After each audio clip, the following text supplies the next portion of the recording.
l'honneur de la dire ici, et je vais la dire. Et c'était l'année dernière, j'ai tombé malade, et je vais aller à la mission du Blue, et j'ai pas pu, ça fait que j'ai tombé malade. Mais quand j'ai tombé malade,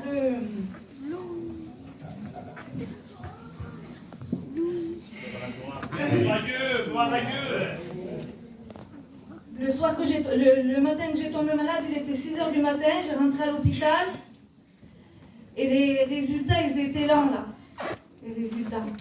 J'ai attendu jusqu'à 4h d'après-midi.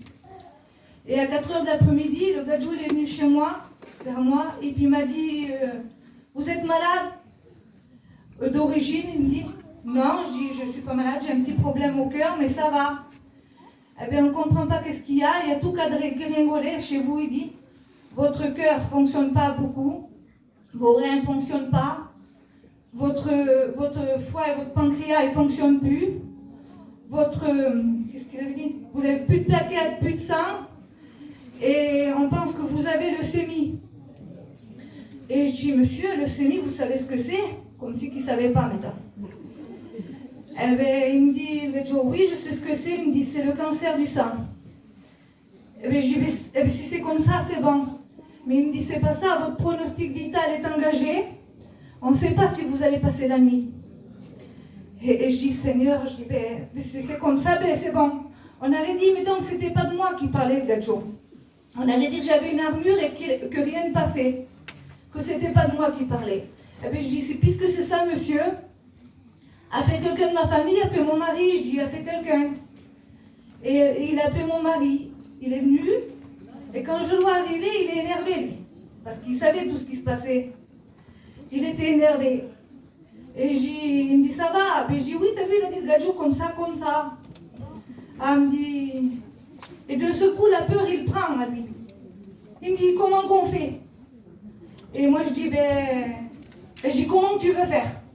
Si c'est comme ça que tu peux te rabattre ou tu peux faire ça que tu veux, je dis, ça ne changera rien dans le programme. C'est comme ça. Et il me dit, on prie alors. Je dis, vas-y, prie. Je l'ai laissé prier. Et ça fait qu'il a prié, mais il a fait une prière.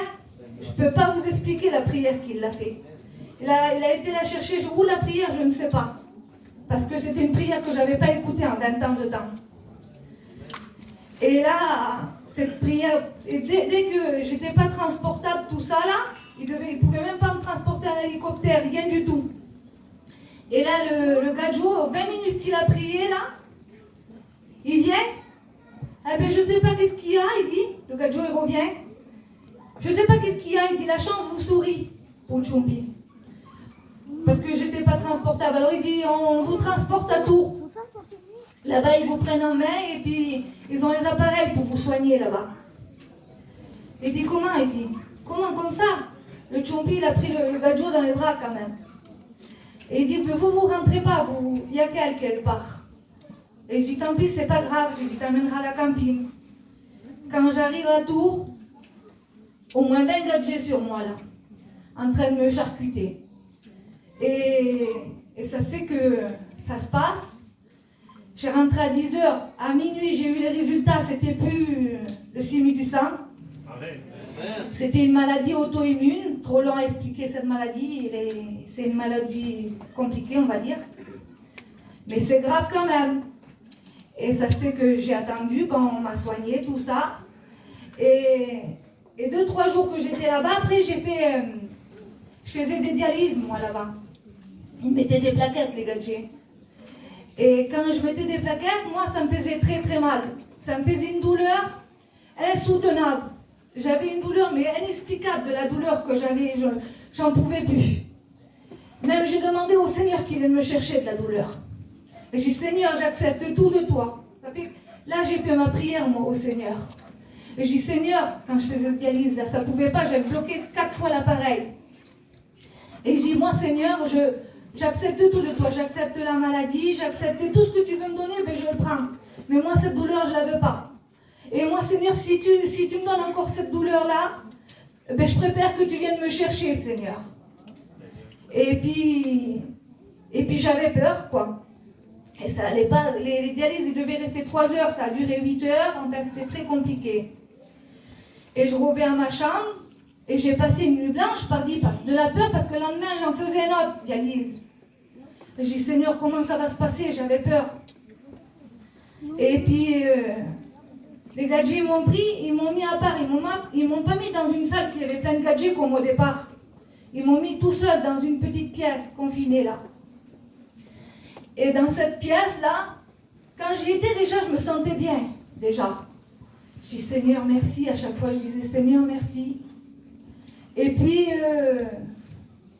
plus les heures se passaient, plus que je remerciais le Seigneur, que j'avais pas mal, que je me sentais bien. Et là, j'ai vu une grande silhouette apparaître devant moi. Amen. Une grande silhouette, ça avait une barbe comme ça, toute souple comme ça. C'était, je sais pas, on avait envie de le toucher. Des grands cheveux comme ça. Et je sais pas, cette présence était forte. Cette présence était vraiment forte. Et en plus, quand il est venu chez moi, il m'a parlé en catalan. Déjà en catalan, pour moi, c'était la famille. Il m'a parlé en catalan, il m'a dit, ça va, il me dit. Tout va bien. Et il me dit, tout va aller bien. Il m'a pris ma main, il me l'a retournée comme ça, et puis il avait une poignée de plumes, lui, dans ses mains. Il me dit, tu sais ce que c'est, ça? Moi, pas un mot, je fais oui avec la tête. Parce que j'avais fait une expérience, moi, avec les plumes. Avec la petite analyse du Kevin, on disait que les plumes, c'était des anges. Et quand on avait une plume qui passait, on disait, c'est mon ange, on se disait, nous. Et il me dit, tu vois, ces plumes-là, lui, il me disait en catalan, eh ben, je te les laisse. Il me les a mis dans ma main. Et puis il m'a refermé la main. Et je te les laisse, et moi maintenant, je m'en vais. Il me dit. Et ça se fait que, moi, par dire chaud de l'âme dans la salle là. La gadji me regardait, il me dit, qu'est-ce que vous avez, madame? Il ne comprenait pas. Qu'est-ce que vous avez, madame? Je dis rien, je me sens bien, madame. C'est pour ça que je pleure. Et il y avait une télévision dans cette salle-là. Une petite télévision. Et il y avait l'émission Touche pas à mon poste avec Cyril Hanouna, là. Et dans cette télévision-là, il disait, le Saint-Esprit se trouve partout. Il disait dans la télévision. Même le Saint-Esprit m'a parlé par la télévision aussi. Le Saint-Esprit se trouve partout. On n'a pas besoin d'être dans des grands monuments ou des grandes structures, il dit le gadjo. Le Saint-Esprit se trouve où vous êtes. Et je dis, Seigneur, c'est le Saint-Esprit qui est venu me trouver. Et ça se fait que moi, par dire chaud de l'âme, encore plus, c'est même pas la peine. J'arrive dans la chambre et je parlais au Blue, il y avait le Blue qui est venu me voir, la Julie et le Chumpi. Je dis, t'as vu qu'est-ce qui s'est passé? J'ai vu ça, j'expliquais mon petite expérience que j'avais fait. Et là, une petite gadji, il est venu, une cicatrice c'était. Il vient vers nous, la gadji, il me dit, il y a quelqu'un de très angoissé, c'était la gadji du dialyse, qui disait que je pleurais, que j'étais angoissée. Il dit, il y a une personne très angoissée dans le coin, il dit la petite gadji. Et moi, je faisais ça avec les épaules. Et il me dit, mais moi, je ne pense pas, la gadji, il a répondu. C'est lui qui l'a sauvé? Et je dis oui avec la tête. Vous êtes église évangélique? Il me dit, la gadji? Ben, je dis oui. Et il me dit, la gadji, il y a plein d'interrogations, il y a plein de points d'interrogation. Mais des fois, il y a plein de mystères qu'on ne peut pas résoudre. Moi, j'ai rien à faire ici, la gadji. Il est reparti, la gadji. Et depuis là, je devais faire 28 piqûres, j'en ai fait 8. Je devais être, normalement, comme si j'avais fait un AVC handicapé, je vais dire. Je ne suis pas handicapée, je suis bien. Je me porte vraiment bien. Et je ne devais pas aller en mission. J'ai parti en mission, ma petite s'est baptisée. J'ai été à la visite de mon cœur, que normalement j'avais le cœur malade. Il n'est plus malade. Et bien, le Seigneur, il m'a béni vraiment. Je remercie le Seigneur pour ça. Amen.